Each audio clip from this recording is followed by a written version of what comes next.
alas 6 ng umaga ngayon. So yan, mabilis ang takbo ngayon ng mga sasakyan dahil maluwag. Walang ka-traffic. Ganda kasi nito. Complete.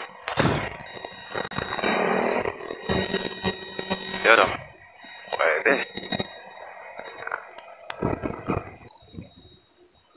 Oh, go. Yan o. Although may build up pa rin dito. Tayo.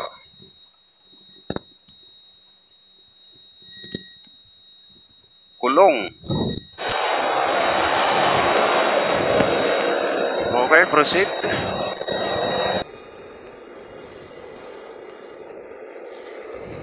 Maganda ngayon, magpahangin muna tayo mga tol. So, delikado yan. Bigla lang magpiprain yan. Okay. So tayo, pahangin. Ito likod. Iyon o.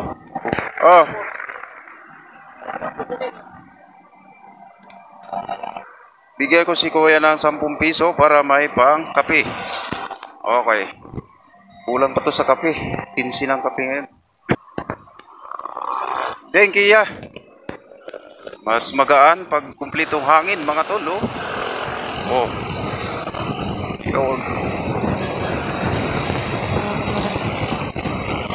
So sa Luzon tayo. Pag madaling araw mga tol. Ito kasi medyo alert sila ngayon dahil sa magkaka-traffic sila pag nagkataon. Ganda bumiyahe dito. So yun, mapapansin natin. Dala natin kasi doon sa isa. Pagka hindi mo unahan to, makakainin ka ng alikabok na ito. Kakaliwa siya. Naman kakanan. Okay. Nice. Yun lamig ng hangin dito. Yun ang kagandahan sa lugar na to, malamig yung hangin.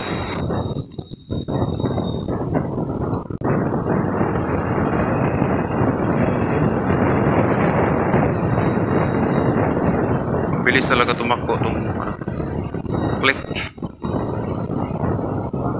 150 ito kung hindi ako nagkakamali.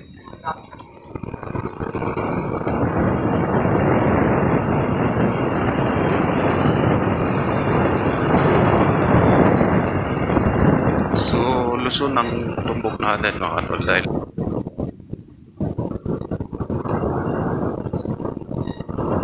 para shortcut lang tayo. Okay. So gumamit tayo ng zip action cam ngayon. Try natin kung maganda sa motor ito na camera. Dahil sa action cam nga ito, hindi ko lang alam kung action nga, baka masyadong ma-action naman tong camera na to. Uunahan kita, maingay ka. Ito na. Delikado.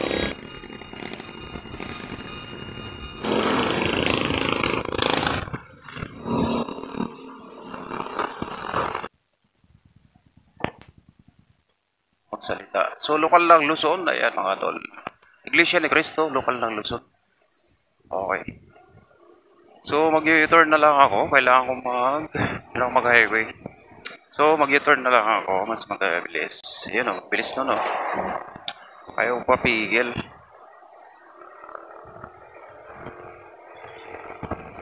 Commonwealth. Iglesia ni Cristo, lokal lang Luzon. Dito sa Luzon po yan mga tol. Ayan. Si mga kapatid na gustong sumamba sa lokal na ito, pagbabaan nyo ng Commonwealth, kakanan lang kayo bigla dito sa Luzon. So ito yung matatagpuan nyo na lokal ng Luzon. Ayan panahon ng pandemic po ginagawa yung lokal ng Luzon. Ganda. Iglesia ni Cristo, lokal ng Luzon. Okay. Yun sila ang mga tol. Tamang pahangin lang sa noo mga tol. Dahil sa kunti pagkakamali pag nagmumotor. Grabe ito Abala mo.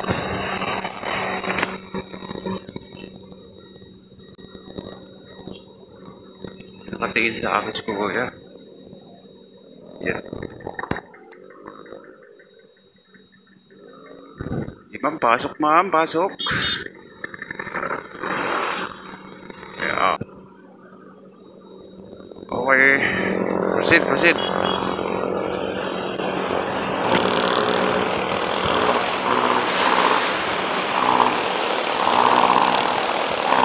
Traffic.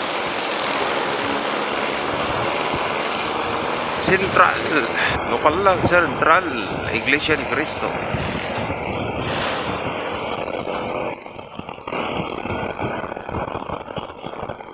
Yun.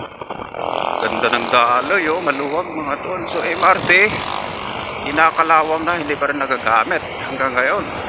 MRT 7, oh. Napansin nyo, ayan, oh. Bagong bago yan. Nagpark dyan mga tol. Nasa mga 4 years na yan nakapark. Unti-unti na napalitan ng kalawang itong MRT 7 na yan.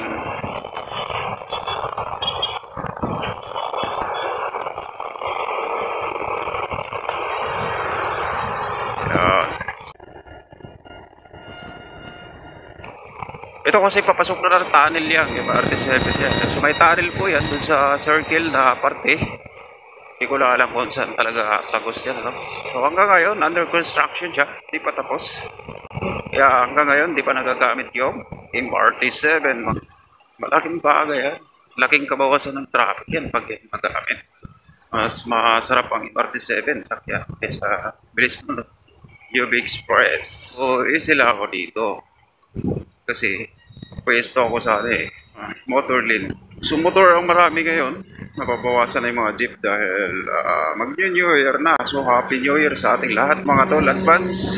Kaya lumuwag yung kalsada dahil mag-New Year na. Ready to go. Kaya matapos na yun. Nakakasawa na balik-balikan. Yung condominium project na yan.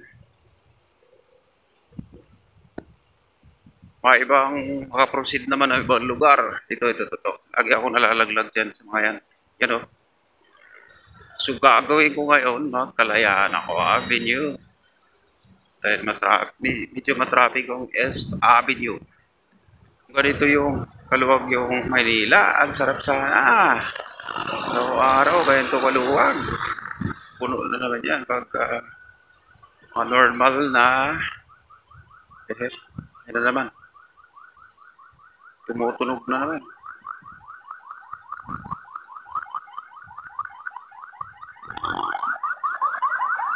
Bibigyan natin ng daan. Ayan. Okay. May nasasaksak na naman. Mga lasing. Yata. Tapos bibigyan natin ng daan. Yung pasok.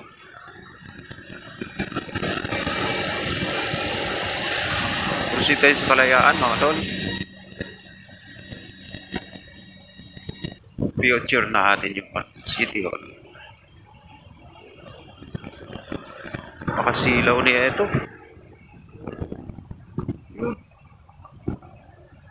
Yun. Bilis nun. Quezon City Hall.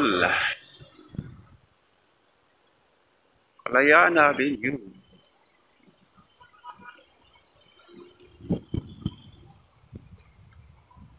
Ito yung Quezon City Hall, mga tol, yung tapat na yan. Kuha na ng NBI. Okay. Mga kumukuha ng NBI, dito kayo pumasok. Pipila kayo dyan. Tabing ano lang yan, mga tol. Highway ng Kalayaan Avenue. Wala, hindi busy yung mga ano ngayon. MMDA. Upo lang sila sa kalsada. Tabi. Sila busy sa mga gato kaluwag. Pero at least, nandyan sila para handang-handa sila. Okay. Ito yung likod ng Quezon City Hall. So, dyan tayo tatagos papunta dun sa project ng Jetty Builders na 4-story condominium.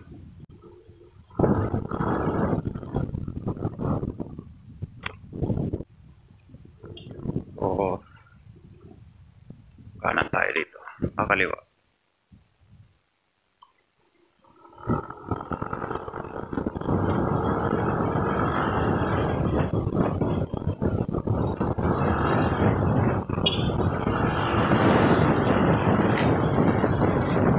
Grabe, tanggal yung jacket ko. Pagkakalak. Grabe. Pasok yung hangin. Okay, dyan na sa tabing building na yan. Okay, buli mo na tayo. Bili mo na tayo dito na sa drinks. Okay. Yeah.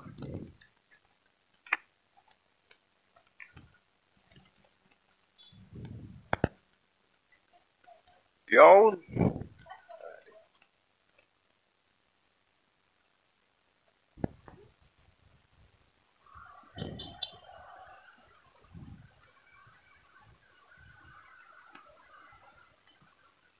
Wala kayong patapuin yan. Wala. Sakali.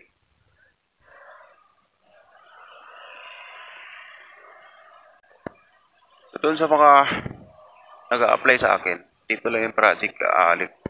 Likod ng office, ano? Likod nitong SSS main building. Kasi kaintindihan agad tayo dyan. Para hindi na magkulitan. Ha?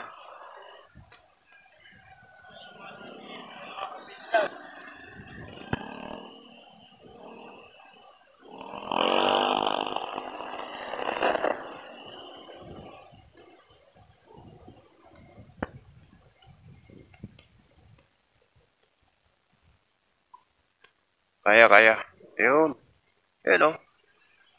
Project ng GT Builders. Apat na palapag po yan na condominium. 30 units. Ganun kalaki yan.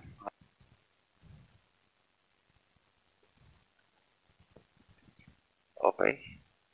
So, mamaya iikot ako sa isang project. Ayan. Safe na siya. Ayan. So, kailangan dito linis lang talaga eh. Saka yung full outing ng mga panampak. Yan. Lan, tamang-tama. Oh, tingnan mo.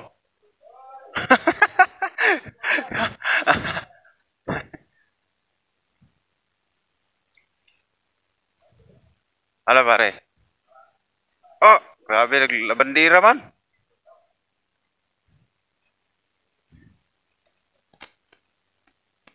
Ayun oh. Oh, kung hindi dumating si Manong, walang ilaw.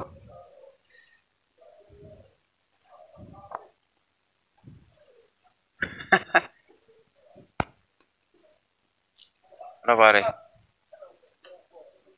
Ah?